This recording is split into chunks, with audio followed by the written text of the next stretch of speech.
안녕하세요. 네, 얼굴이 다들 너무 예쁘십니다. 네, 오늘 김장하시느라 너무 수고하시고 애쓰셨는데 너무나 감사드립니다. 이렇게 피곤하심에도 불구하고 또 예배의 자리로 나와주셔서 주신 우리 성도님들 사랑하고 축복합니다. 네, 예배 전에 설교는 짧고 굵게 하라고 민원이 많이 들어와가지고요. 네. 최선을 다해서 짧고 굵게 한번 해보도록 하겠습니다.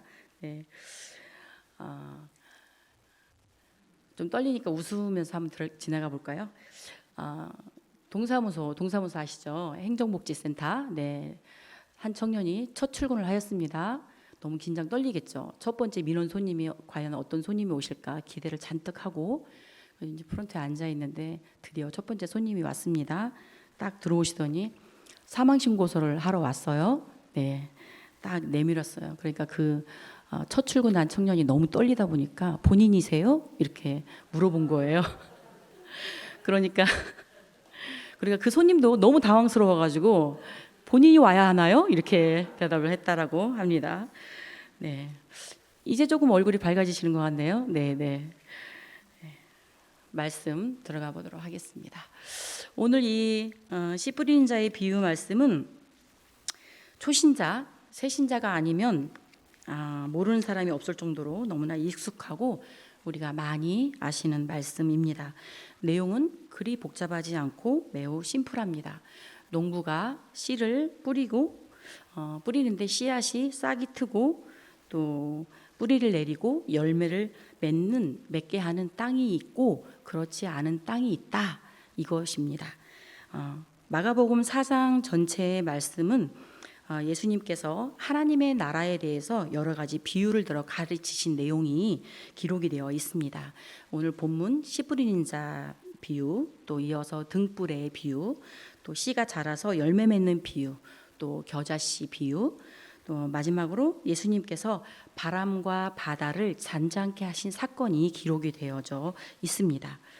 그러면 우리는 비유란 무엇일까요? 비유는 보이지 않는 것을 보이는 것으로 설명하는 것이라 말하고 싶습니다. 보이지 않는 하나님의 나라를 눈에 보이는 네 가지 밭의 형태로 설명하고 있습니다. 그러면 왜 그냥 쉽게 말씀해 주시면 좋은데 왜 꼭 비유로 예수님께서는 말씀하셨을까요? 그 이유는 천국의 복음이 비밀이기 때문입니다. 즉 하나님의 나라의 비밀은 택한 자들에게만 주어진 것입니다. 말씀을 사모하는 하나님의 자녀들에게는 진리를 한층 더 분명하게 해주고 깨달아 알 수 있게 하시는 하나님의 축복이기 때문입니다. 복음서에 반복해서 등장하는 이 예수님의 비유들은 예수님이 하나님의 나라와 복음이 전파되는 것을 가르치기 위해 이 비유를 사용하셨다는 점입니다. 예수님은 기록되어져 있는 것보다 훨씬 더 많은 말씀을 하셨고 더 많은 일들을 하셨습니다. 그렇다면 우리는 복음서에 기록된 이런 예수님의 이야기와 또 기적들, 또 이런 비유들을 어떤 시각으로 바라봐야 할까요?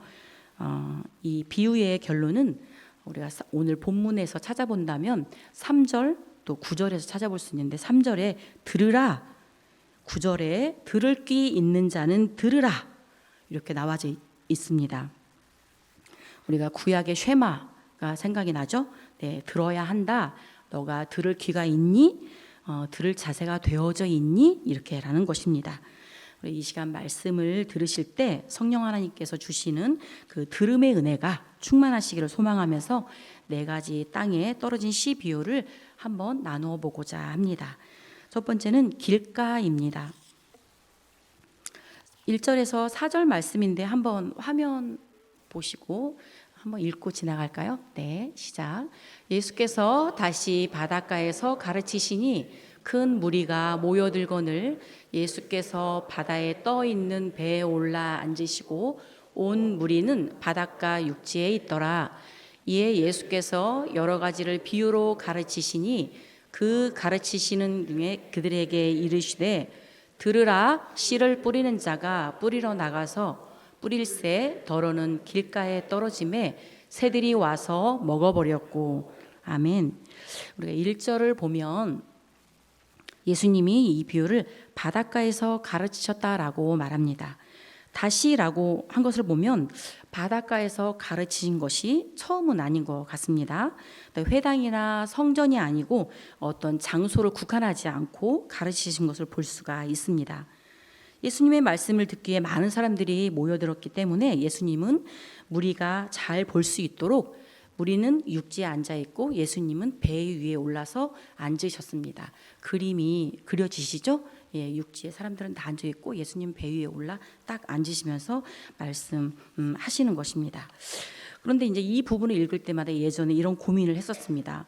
그 당시에는 마이크도 없는데 그 수많은 사람들이 와서 앉아 있으면 목소리를 크게 내야 되니까 너무너무 목이 아프겠다, 뭐 이런 생각을 해본 적이 있습니다. 그런데 책을 찾아보니까 가버나움 근처의 골짜기 같은 그런 팔레스틴의 몇몇 장소들은 7,000명이라도 들을 수 있는 그런 자연적인 음향 효과가 있다고 합니다. 그래서 목이 아프지 않고 이야기를 하면 그 자연적인 음향 효과로 인해서 잘 들을 수 있었다라고 기록이 되어져 있었습니다. 2절에 보면 예수님은 무리에게 비유로 많은 것을 가르치신 걸 볼 수가 있습니다. 그중 하나가 오늘 본문의 비유인데요. 이 비유는 예수님의 말씀을 듣는 무리 중에 다양한 사람들이 있었음을 또한 보여줍니다. 예수님은 그 다양한 무리들을 향해서 3절에 뭐라고 하시냐면 들으라 라고 외치며 말씀을 시작하셨습니다. 이어서 씨를 뿌리러 나간 한 농부를 머릿속에 그리게 하셨습니다. 들으라 말씀하시고 씨를 뿌리는 자가 뿌리러 나갔다. 농부가 씨를 가지고 나가서 씨를 뿌리는 거죠. 네, 그걸 머릿속에 그리게 하시고 4절에 길가에 떨어졌음을 말씀하고 계십니다. 이 부분에 관한 예수님의 설명은 14절부터 나오는데요. 14절을 제가 한번 보면 뿌리는 자는 말씀을 뿌리는 것이라 나와 있습니다. 뿌려진 씨는 바로 말씀임을 14절에 말하고 계십니다. 예수님은 이미 말씀을 많이 뿌리고 계셨고 그 내용은 마가복음 1장에 보니까 하나님의 나라가 가까이 왔다라는 그런 내용이었습니다.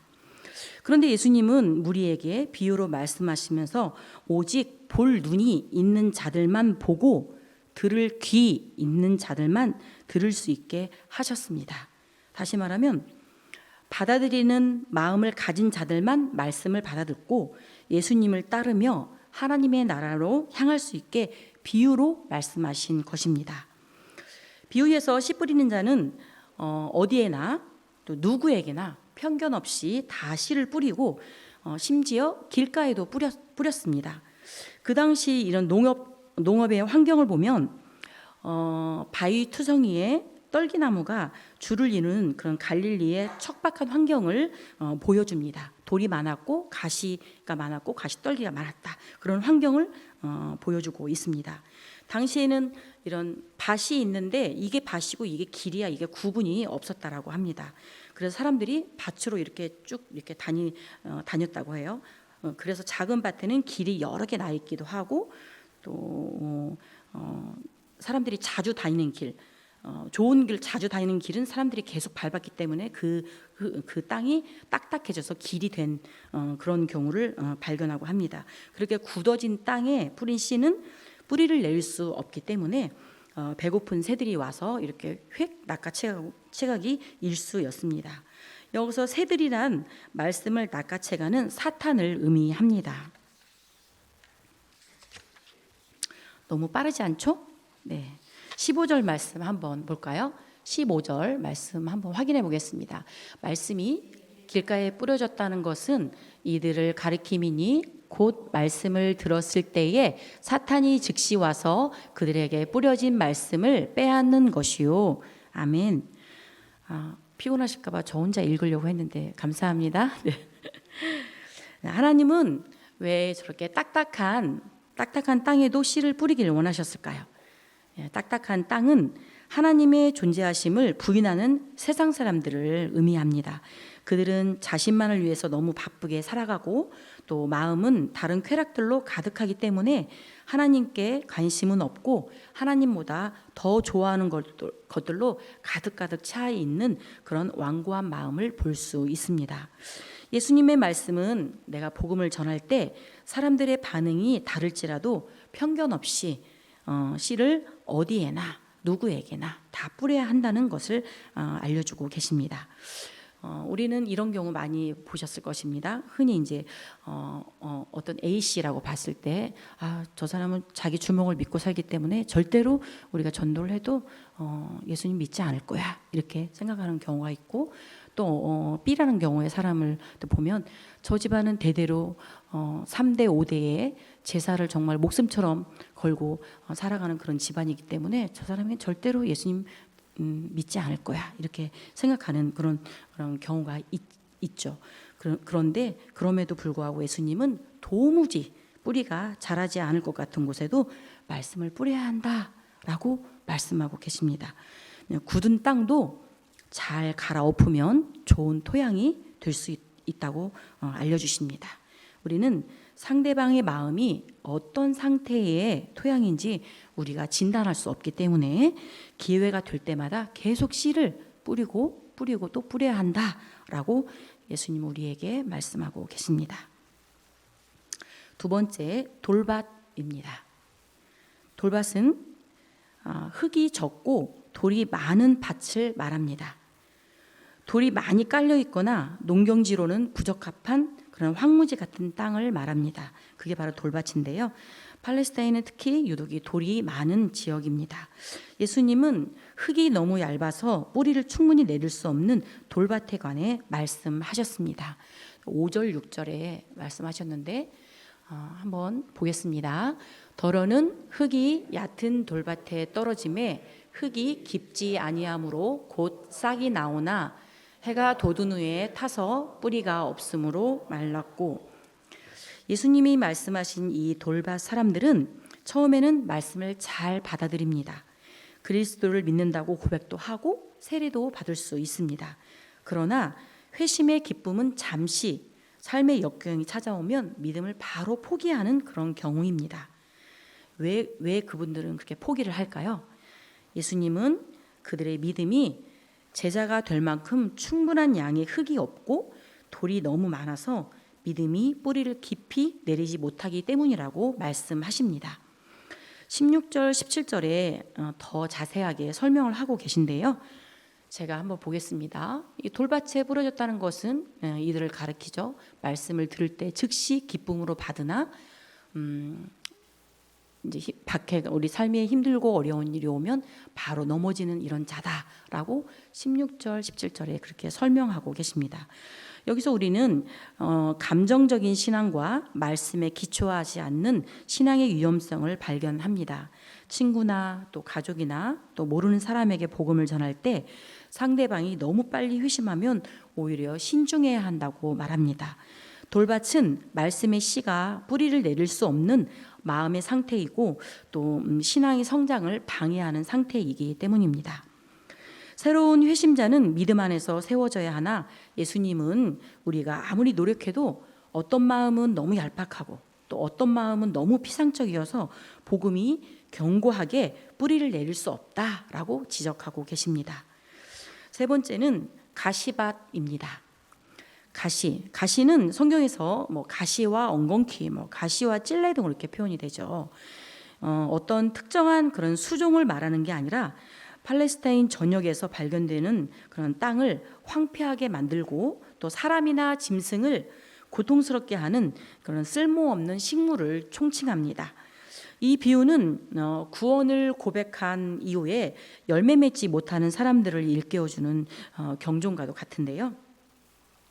7절 말씀입니다. 한번 다 같이 읽어보겠습니다.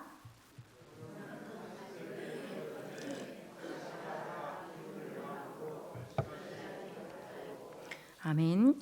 가시가 많은 땅에는 성장이 필요한 흙이 충분합니다.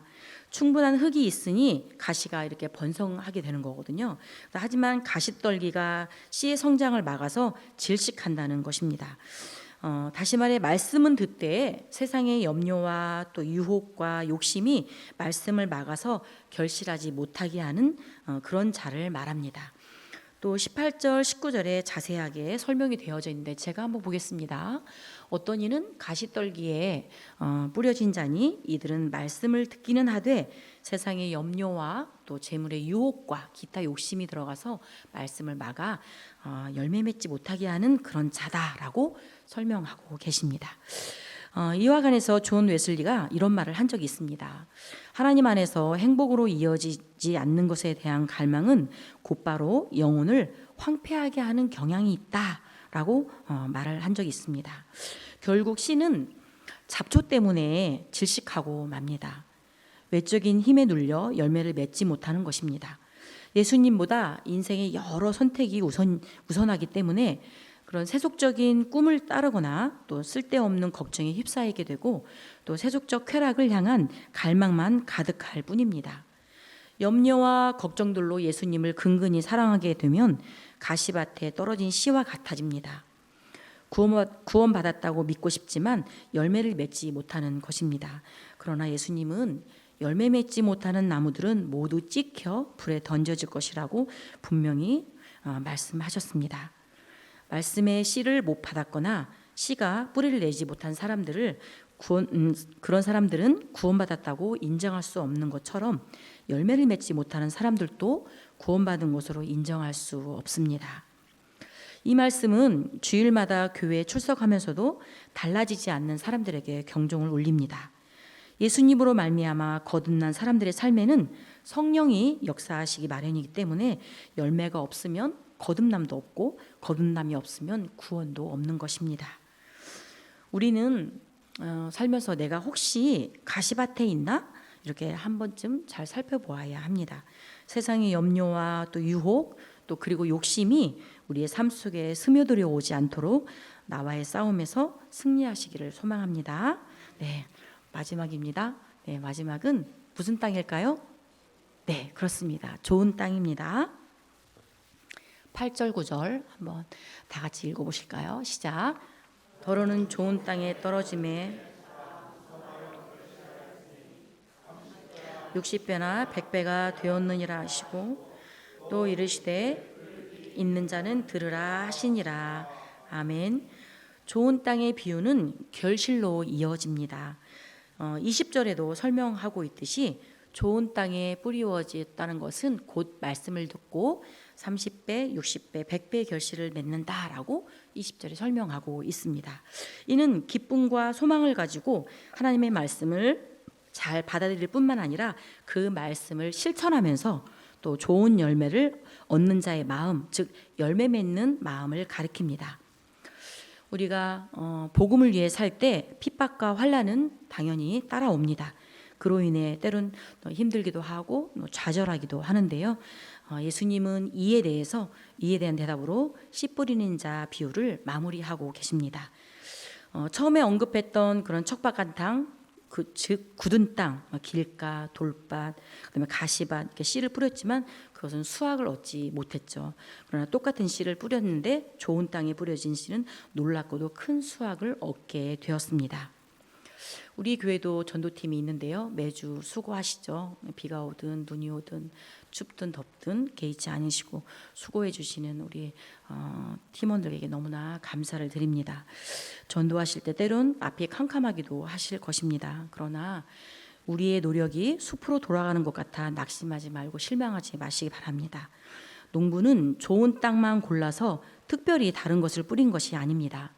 농부가 수확할 수 있었던 것은 씨 뿌리는 전략을 바꾸었기 때문이 아닙니다. 땅이 그 뿌려진 씨를 받아들였기 때문입니다. 그러므로 우리는 가리지 않고 어디에나 씨를 뿌려야 합니다. 씨를 뿌렸을 때 그 작물의 그 수확량은 다 다양할 수 있습니다. 어떤 씨는 30배, 또 어떤 씨는 60배, 또 어떤 씨는 100배의 결실을 맺습니다. 우리 그 믿음의 형제 자매인 우리들에게도 다 수확량의 차이가 있습니다. 하나님이 어떤 이에게는 30배, 또 어떤 이에게는 60배, 또 어떤 이에게는 100배의 그런 수확을 올리게 하죠. 왜 다를까요? 저도 처음에는 너무 그게 이해가 잘 안 됐었는데 왜 각각이 다를까요? 그 이유는 하나님이 각자에게 서로 다른 은사를 주셨기 때문입니다. 성령은 신자들에게 따라 다양하게 일하시기 때문에 어떤 이는 많은 은사를, 또 어떤 이는 적은 은사를 받을 수 있습니다. 그러나 우리는 모두 한 성령으로 변화되고 한 성령과 함께 거하는 새로운 피조물로 열매를 맺는다는 점에서 아무런 차이가 없습니다. 그래서 옆에 사람은 30배, 저 사람은 60배, 저 사람은 100배인데 나는 10배네, 이렇게 생각하실 필요가 없다는 이야기입니다. 자기에게 주어진 은사에 감사하면서 더 열심히 나아가는 우리 식구들 되어지기를 간절히 소망합니다. 네. 자, 우리가 좋아하는 결론입니다. 네. 씨 뿌리는 자 비유에서 얻을 수 있는 세 가지 진실을 말하고 마무리하고자 합니다. 자, 첫 번째는 모든 사람에게 선포되어야 한다. 가리지 말고 선포해야 한다. 라는 말입니다. 찰스 스펄전은 이런 말을 했습니다. 복음의 씨를 모든 인류에게 뿌려야 한다. 선택하신 마음들 가운데 구원의 말씀이 들어가 받아들이도록 역사하시는 분은 하나님이다 라는 말을 했습니다. 그래서 누구에게나 씨를 뿌려야 한다. 가리지 말고 뿌려야 한다. 두 번째는 복음을 거부하는 사람들이 있습니다.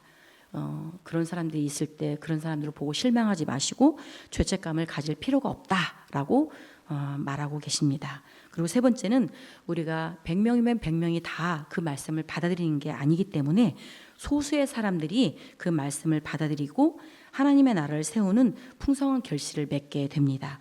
그리스도에 관한 진리를 나누는 우리의 노력이 누군가에게 영향을 끼치고 하나님의 나라는 놀라운 방식으로 퍼지고 재현될 것이기 때문에 소수가 받아들인다 하더라도 우리는 기뻐할 수 있다, 이렇게 생각하시면 좋을 것 같습니다. 하나님의 사랑을 받으신 우리 성도 여러분, 하나님의 복음을 전하는 예수님은 씨 뿌리는 자이십니다. 이 땅에서 사역하시는 동안 하나님의 말씀이라는 씨를 많이 뿌리셨습니다. 오늘날 예수님은 제자들을 통해 복음 선포를 지속해 나가시고 또 복음은 그 메시지를 받아들이는 사람들 가운데서 지속적으로 열매를 맺고 있습니다. 아울러 오늘날 우리 그리스도인의 복음을 전하는 하나님의 자녀인 우리도 씨 뿌리는 자입니다. 우리가 하나님의 말씀을 편견 없이 누구에게나 전하고 복음이신 예수님을 믿고 따르면 좋은 땅에 30배, 60배, 100배의 열매를 맺게 하실 것을 믿습니다. 주님 오시는 그날까지 복음을 전하는 자로 우리 서로 격려하고 사랑하며 화이팅 하시기 바랍니다. 네, 기도하겠습니다.